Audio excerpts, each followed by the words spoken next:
السلام علیکم ورحمۃ اللہ وبرکاتہ نحمده ونصلي على رسوله الكريم اما بعد فاعوذ باللہ من الشیطان الرجیم بسم اللہ الرحمن الرحیم وَلَقَدْ خَلَقْنَاكُمْ ثُمَّ صَوَّرْنَاكُمْ ثُمَّ قُلْنَا لِلْمَلَائِكَةِ اسْجُدُوا لِآدَمَ فَسَجَدُوا إِلَّا إِبْلِيسَ لَمْ يَكُنْ مِنَ السَّاجِدِينَ قَالَ مَا مَنَعَكَ أَلَّا تَسْجُدَ إِذْ أَمَرْتُكَ قَالَ أَنَا خَيْرٌ مِّنْكَ خَلَقْتَنِي مِنْ نَارٍ وَخَلَقْتَهُ مِنْ طِينٍ صدق اللہ العظیم۔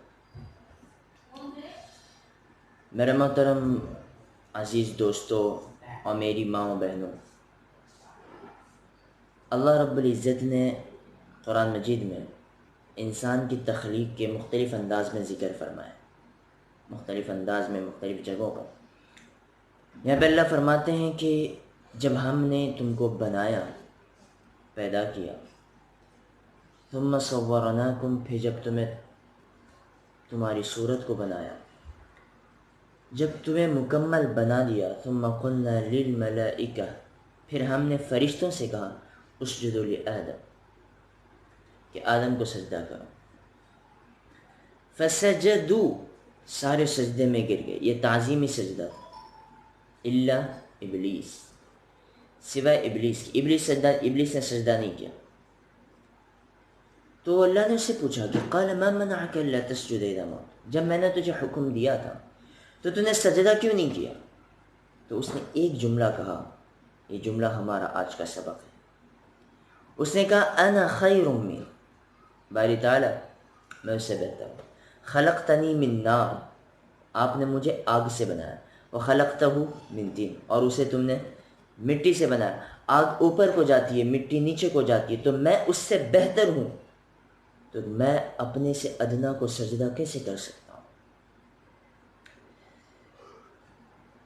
اللہ رب العزت نے اسی جملے پر اللہ نے کہا فخرج منہا، میرے دربار سے نکل جا۔ تو اب ابلیس بھی یہ بہت بڑا اللہ کو پہچاننے والا تھا،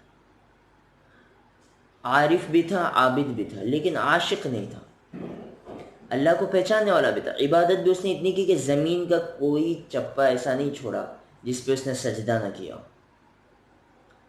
لیکن عاشق نہیں تھا۔ اگر عاشق ہوتا اللہ کا تو اللہ کے ایک امر پہ فوراً سجدے میں چلا جاتا، تو عاشق نہیں تھا، لیکن اللہ کو جانتا تھا، تو اس نے فوراً مانگی، قال انذرنی الی یوم یبعثون، باری تعالیٰ قیامت تک کہ مجھے مہلت چاہیے، نکال رہے ہو تو مہلت دے دو۔ اللہ نے کہا قال انک من المنظرین، چل تجھے مہلت دی۔ تو اب اس نے کیا وعدے کیے؟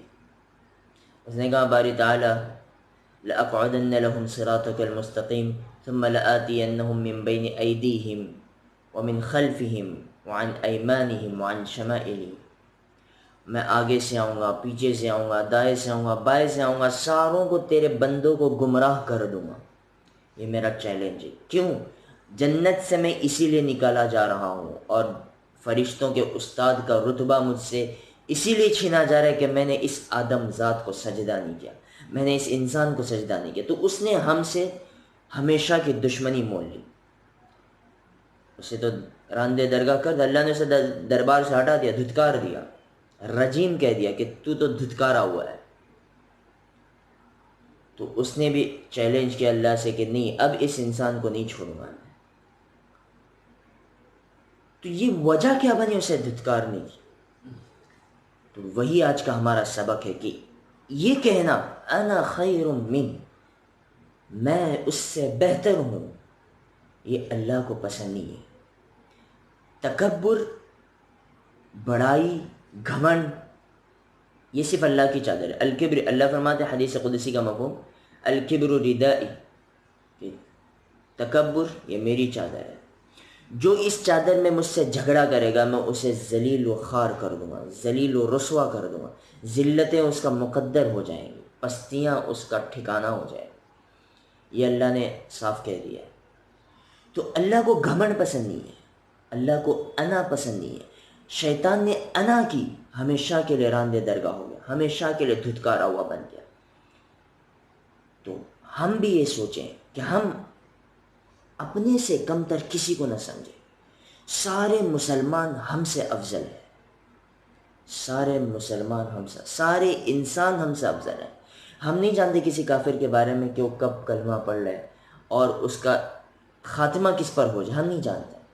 تو کسی انسان کے بارے میں ہم یہ نہیں کہہ سکتے کہ وہ مجھ سے نیچ ہے، مجھ سے گھٹیا ہے، نہیں، سارے ہم سے اعلیٰ، سارے ہم سے بڑے ہوئے، سارے ہم سے زیادہ نیک، ہم سب سے چھوٹے۔ ہم اپنے آپ کو گرا دیں، ہم اپنے آپ کو اللہ کے لیے مٹا دیں، کہ علامہ اقبال کہتے ہیں مٹا دے اپنی ہستی کو اگر کچھ مرتبہ چاہے۔ تو اگر کچھ رتبہ چاہتے ہیں تو اپنے آپ کو مٹانا پڑے گا، اپنے آپ کو گھٹانا پڑے گا، اپنے آپ کو چھوٹا بنانا پڑے گا، اور چھوٹا بننے سے کوئی چھوٹا نہیں ہوتا، بلکہ جو چھوٹا ہوتا ہے وہ بڑا بن جاتا ہے۔ تو ہم اس بات کا دھیان رکھیں کہ ہمارے زبان سے، ہمارے کسی بھی حرکت سے کسی مسلمان کو یہ نہ لگے کہ ہم اسے حقیر گردان رہے۔ ہم اپنے یہاں پہ جو کام کرنے والے تھے ان کے ساتھ اچھا سلوک کریں، ان کے ساتھ انسانیت کا سلوک کریں۔ ہم یہ نہ سمجھے کہ وہ ہمارا نوکر ہے، بلکہ ہم یہ سمجھے کہ یہ وہ آدمی ہے جس سے میری ضرورتیں پوری ہو رہی ہیں۔ اللہ ہم سب کو عمل کی توفیق دے، اور تکبر، گھمنڈ جیسی بیماریوں سے اللہ ہم سب کی حفاظت کرے۔ آمین۔ وآخر دعوانا ان الحمد للہ رب العالمین۔ السلام علیکم ورحمۃ اللہ وبرکاتہ۔